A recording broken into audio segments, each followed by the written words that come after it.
उदालगुरि जिल्ला ब्रह्म धोरोम आफादनि बिबानगिरि बिथांमोन बे हाबाफारियाव बाहागो लानो हानाय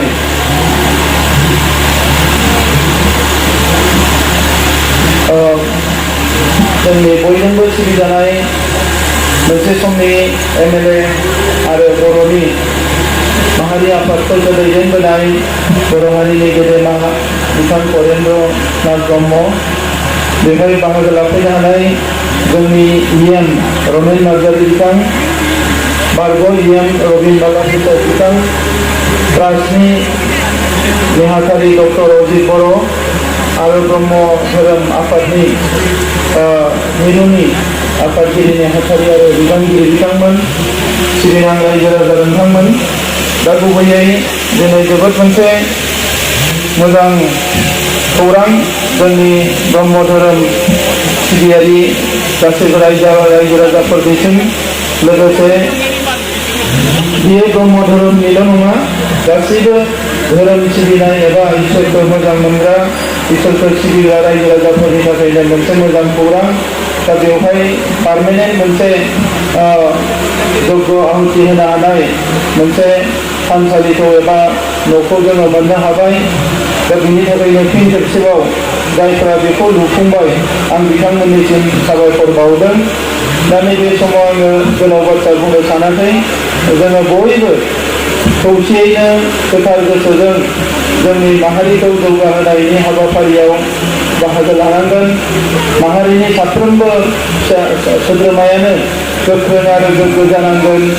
गोख्रों आरो गोग्गो होनना बुङोब्ला बिनि देहा मोदोम मेलेम आरो गोर्बो गासैबो गोख्रों जानांगोन आरो गोथार जानांगोन अब्लासो जोङो मोनसे मोजां समाज मोनसे मोजां माहारि दानो हागोन दा बेनिखायनो आङो बर' माहारिनि गासैबो बर' फिसाफोरखौनो खावलायो जे जोंनि गेना गोरोन्थिफोरखौ नागारनानै जोंनि गाज्रि साननाय हनायफोरखौ नागारनानै जों बयबो मोजां साननायजों दावगालांनो थाखाय फैनांगौ आबादारिफ्रा मोजां गोसो होनानै आबाद मावनांगौ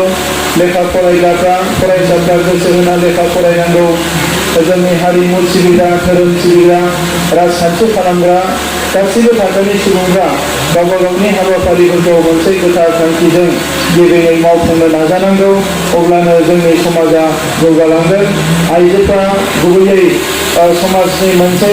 मैखोम बाहागो दा आइजोफ्राबो समाज दानायाव गोख्रोङै बाहागो लानांगोन न'खर संसारनि बिबानखौ आइजोफ्रा लायो दा बेजों लोगोसे समाजनि बिबानखौबो आइजोफ्रा लानांगोन होननानै आं सानो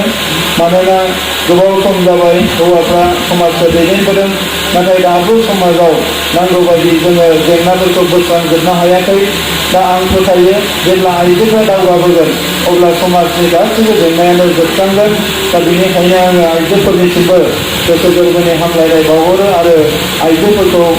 दावगाबोनो थाखाय आङो बे समाव खावलायो दा बेवहाय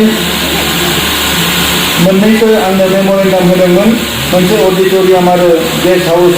लुफुंनांगौ होननानै आरो बेजों लोगोसे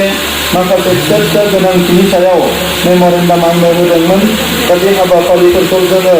फैबाय थानाय समाव मोनफा मोनफायै फारियै मावलांगोन होननानै आं नोंथांमोननि सिगाङाव फोसावनाय जाबाय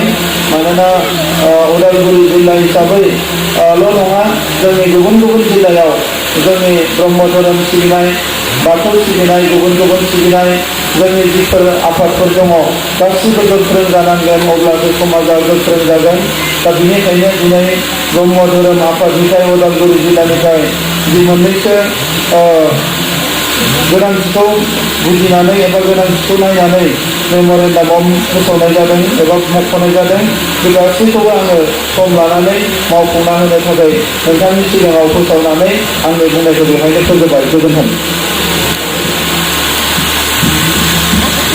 सारनिसिम रोजा रोजा साबायखर थाबाय जों सारनिफ्राय जोबोद आसा दा सारखौ पुरनि गरायबारि ब्रह्म दैदेन आफादनि आइजो आफाद